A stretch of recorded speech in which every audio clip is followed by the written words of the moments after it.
Mom, I love you. But they want to know, when are you dropping your OF? Me? No. So you and McKinley just broke up recently. Is that real or? Yeah. You down about it? You gotta be, cause y'all spent a lot of time together. Yeah, man, it sucked. You know, it's like we spent every day together for 2 years straight. It's hard to go from like being with someone every day to like zero. You know, it's just like it's a big shift.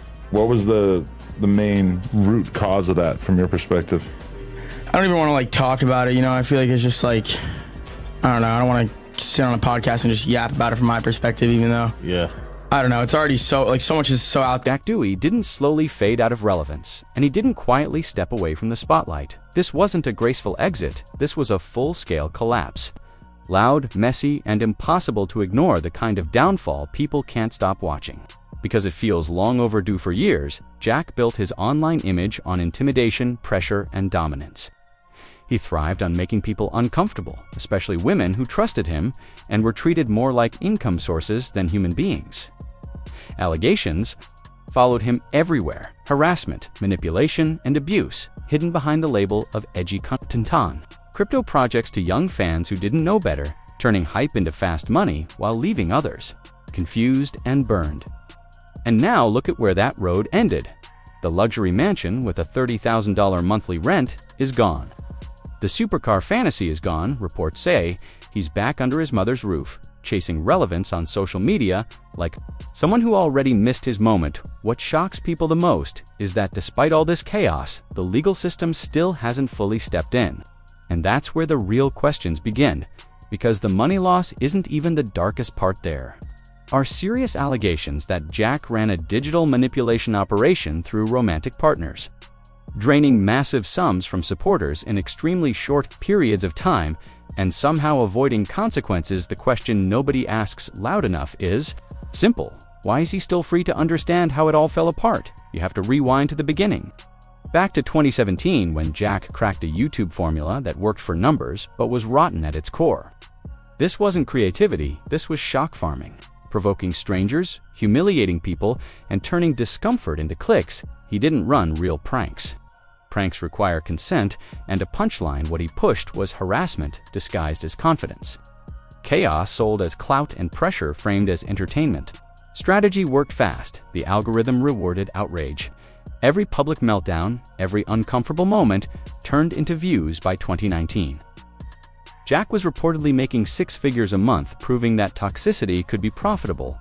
But instead of learning responsibility, the money hollowed him out. The lesson he absorbed was simple: hurt people, get rich. That became the blueprint. Mansions he couldn't afford, supercars on lease to sell a fake billionaire lifestyle.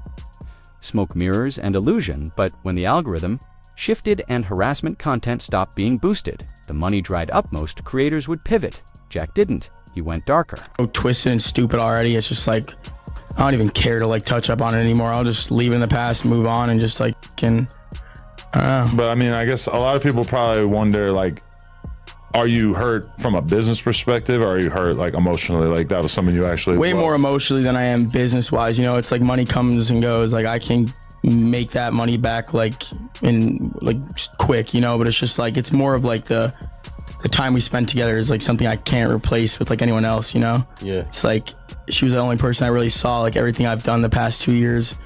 And I don't know, it's like been the craziest past 2 years of my life. So it's just like.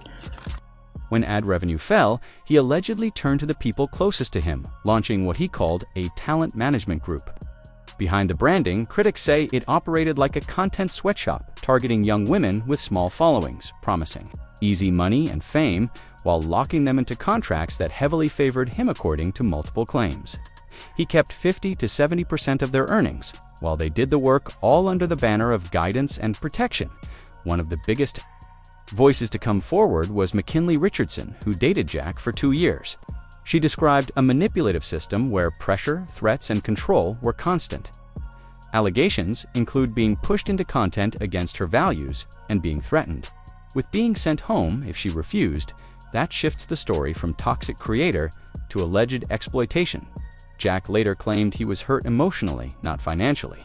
But critics argue the evidence tells a different story. Money was always the motive, and McKinley was allegedly his main source of income. Former partners say he even turned women against each other using revenue targets and threats to keep control. He reportedly bragged publicly about making hundreds of thousands a month off one person. A line that raises a disturbing question: was this a relationship or a business built on control eventually? McKinley secured her accounts, changed passwords, and walked away. Overnight, Jack's reported income collapsed, YouTube revenue dropped dramatically. But the bills didn't, mansions, leases, luxury cars all remained that. When desperation allegedly kicked in after, his influencer empire began collapsing. Jack reportedly pivoted to crypto, launching a meme coin aimed directly at his fanbase, mostly teenagers hungry for hype. Promises were made, big gains, fast money guaranteed. Wins then within days. Blockchain analysts claim the project collapsed. Insiders allegedly dumped their holdings, crashing the value. Fans lost millions, while Jack reportedly walked away with over $1 million. If this happened in traditional finance, it would trigger investigations instantly. But as an influencer project, it slipped through. Then came October 15, 2024, Jack was live streaming. While driving a McLaren through heavy rain in Miami, speeding, texting, and laughing, ignoring danger, the result was inevitable. He hydroplaned and slammed into a barrier. The car was destroyed, his cameraman was injured, bleeding, and trapped, and instead of calling for help, Jack continued filming, reading chat, asking viewers to like the stream. Mood, absolutely. My mood depended on his mood. If Jack was in a good mood, I would be in a good mood. If he was in a bad mood, he would make everyone around him in a bad mood. That's just how he operated. Even with employees, everything. That moment changed. Everything kick-banned him, sponsors dropped him, insurance denied coverage, citing reckless endangerment. Overnight, millions in deals vanished. Now the empire's gone, cars, repossessed, mansion lost, and Jack reportedly back at his mother's. How set? One question still hangs in the air. What? Isn't he in jail? There is video evidence. Reckless driving, alleged financial scams, a documented pattern of exploitation, and yet the consequences remain limited for many viewers. Jack Doherty has become a symbol of something bigger. A system where fame shields accountability, where clout delays consequences. This isn't cancel culture. This is consequence culture, catching up slowly. Jack's empire was built on the weakest foundation: manipulation, exploitation, ego, and when the money stopped flowing, the truth had nowhere to. Haidu can rent the cars by the views, fake the lifestyle, but you can't fake character, and when everything else disappears, character is all that remains. So now the question is yours. Do you think the system is failing by letting influencers like Jack Doherty walk free? Drop your thoughts in the comments. Like, share, and subscribe for more deep dives into scandals, scams, and the chaos behind the cameras.